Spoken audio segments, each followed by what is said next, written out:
like and subscribe on the way in the door, people. Today, I'm doing another video from a viewer. Shout out to Dwayne. That's at DEWAINE. And he says, what about a video on what the minimum requirement should be for you to even be considered in the GOAT conversation? That is a great question. And I actually had to sit down and really think about this. But before we get into it, so, those of you who follow me, you know that I just did a video saying why I put Michael Jordan over Kareem. And actually the point of that video was to just really kind of bring up another point that I don't hear get mentioned often. And that is, the fact that, like I said, Kareem and Magic are two players in the top 5 who played with each other. To me that, there's an argument to have other players above them because of that. Players who played with less, such as Michael Jordan. However, if we're just getting down to the basic facts of the matter, the reason we consider Michael Jordan the GOAT is because he checks every box more so than any other player. He has the statistical dominance. He has longevity. He has the accolades. He has the championships. He plays on both sides of the ball, and he was the definitive alpha on all of his championships teams. And not only that, but he's been the definitive alpha on his team since the beginning all the way into the end, even if you're including the Wizards years. Michael Jordan was still the alpha on those teams. So if we're talking about minimum requirements, obviously it's going to have to be, they're going to have to check all of those boxes in some way or another. Here's the thing. This is kind of a hard thing to quantify because I feel like part of it is based on era. And I think part of it has to be judged on era. And while some of you fanboys love nothing more than to try to diminish Michael Jordan's competition, the fact of the matter is the 90s, 80s, early 2000s was a much tougher brand of basketball. And before some of you fanboys go telling me that, well, LeBron came in the league in 2003. Yes, but most of his career has been spent in the lighter brand of basketball. So I believe to be in a GOAT conversation, you have to hold to a standard. And the standard right now is Michael Jordan. Before him, I would say it was Magic and Bird and Kareem. But Michael Jordan kind of came and took that to a new level to where we see one player who checks all of the boxes. Everybody else, you could find some boxes unchecked. For instance, Bill Russell. A lot of people don't have him in the conversation because they say he played in an era with 10 teams, which is true. But as well as that, Bill Russell, he might have been the dominant alpha on his team, but he was a defensive specialist. He wasn't an offensive specialist. The offensive part of his game wasn't a strength. So, again, Michael Jordan checks all the boxes. So, to me, for a player in today's era to be in the GOAT conversation, we have to consider the fact that they play in the easiest era of basketball.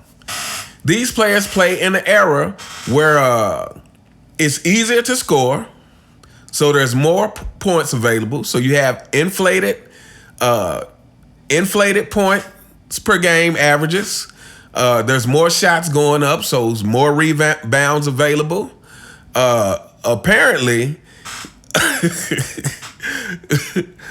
Apparently, they're not calling traveling and carrying these days. Shout out to Angry Old Hoops again. like I said, watching that video on him and the rules changes and him showing these clips of LeBron taking 5, 6, and 7 steps. Fanboys, you're a king. Yeah. And the way that they call assists is different. Like I said on another video, nowadays, a player can pass you the ball, you can dribble it, do 2 moves, pass it and get it back, and then that player still gets the assist. So, and then on top of all of that, players today have more freedom of movement than ever. They're free to call up their friends and play on super teams, and so yeah, the easiest era of basketball that we have seen is today. So because of that, I think you have to take that in consideration for this GOAT requirements. So here's what I think. Here we go.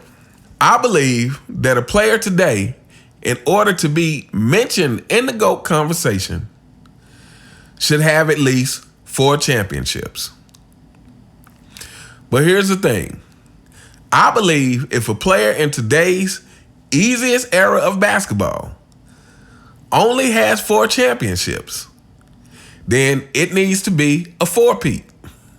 It needs to be a 4-peat. Or if it's not a 4-peat, then all these championships need to be very close together, and this player needs to have a level of statistical dominance that we have never seen. And I'm not talking about longevity. Fanboys, longevity is not as important as you're trying to make it for your king. Here, let me give you an example. For those of you who played street ball, let's say you go to the court and you're a team captain, you have first pick, and you get to choose between the guy who averages 31 points a game or the guy who's been averaging 20 points a game for the last 30 years. Who are you picking for your team right now? Who do you want? I rest my case. End of discussion.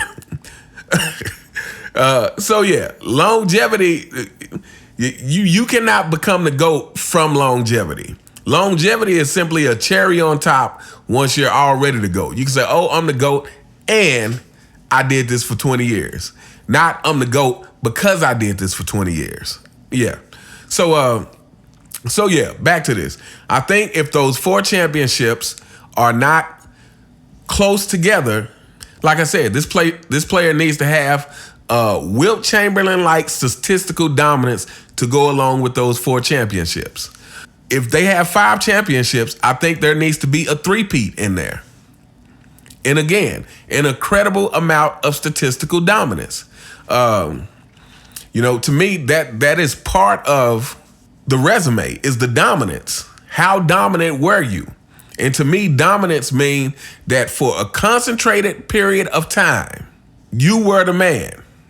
And I'm talking about winning, not just statistically dominating. For a concentrated period of time, you were unbeatable.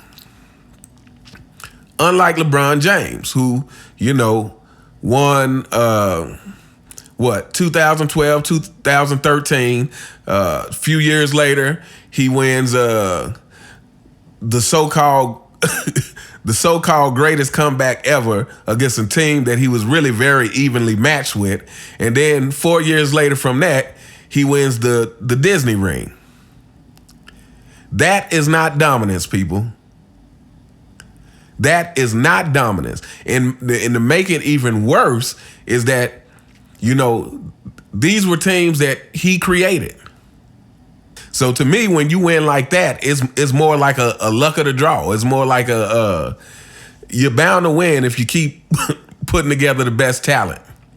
But anyway, like I was saying, to me, you need to have a level of dominance within a certain amount of time period. So if you cannot 4-peat or have 5 championships in a very small window of time, along with statistical dominance that we have not seen, then I believe the alternative is you need to have an incredible amount of championships over a longer period of time. Like, people like to say that, oh man, if LeBron wins one more ring, that's it. We have to call it enough. No, to me, at this point, LeBron needs 4 or 5 more rings. It's been 20 years. LeBron needs 4 or 5 more rings to me that for him to be legitimately in the GOAT conversation. For me. Because none of his rings has come within. LeBron has not dominated. This is the thing.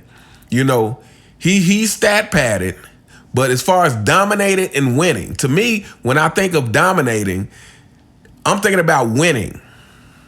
LeBron has not dominated and winning to be in this conversation with the likes of Michael Jordan, with the likes of Kareem Abdul-Jabbar or Magic Johnson.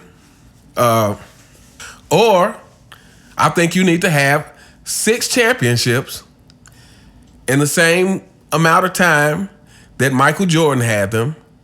And I think you need to have accolades to match his, along with leading in statistics in a yearly basis. Like Michael Jordan led the league in scoring for 10 years straight. Like, so to me, you need to have some category where you can say that you've dominated on that level.